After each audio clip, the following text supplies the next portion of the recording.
Atlantic আর Pacific মহাসমুদ্রকে একসাথে সংযুক্ত করা কখনো কি সম্ভব হবে? আকাশপথে কিংবা জাহাজে না চড়ে সড়কপথে পার হওয়া কি যাবে কখনো?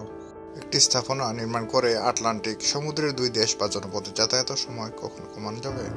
এই আইডিয়াটি শুরু হওয়ার ইতিহাস রয়েছে 1888 সালের লেখক মিশেল ভার্ন প্রখ্যাত দার্শনিক জুলস ভার্নের সুপুত্র একটি বই লিখেন, যেখানে বোস্টন আর লিভারপুল শহরকে একটি টানেল নির্মাণের মাধ্যমে একত্রিত করা সম্ভব বলে উল্লেখ করেন। পরবর্তীতে 1913 সালে জার্মান লেখক বের্নার্ড কেলারম্যান একটি বই লিখেন, ট্রান্স আটলান্টিক টানেল। বইটি প্রকাশিত হওয়ার পর এর উপর সিনেমাও নির্মাণ করা হয়।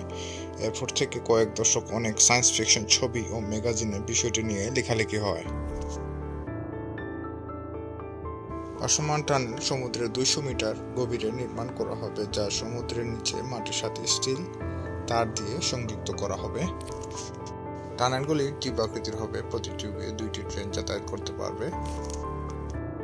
জাহাজে করে টানেলের টিউব আনা হবে এবং নিচে সাবমেরিনের সাহায্যে ইঞ্জিনিয়ারগণ স্টিল তারের সাহায্যে সমুদ্রের মাটির সাথে সংযুক্ত করে নেবেন।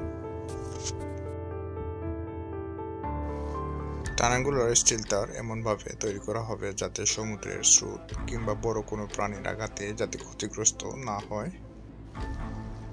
এভাবে একে একে 33,000 টিউব সংযুক্ত করা হবে। এর সাথে সংযুক্ত হওয়ার জন্য আরও 2,800 কিমি স্থলভূমির উপর রেলপথ নির্মাণ করা হবে। 100 কিমি দৈর্ঘ্য আরেকটি টানেল নির্মাণ করা হবে আইরিশ সি এর উপর।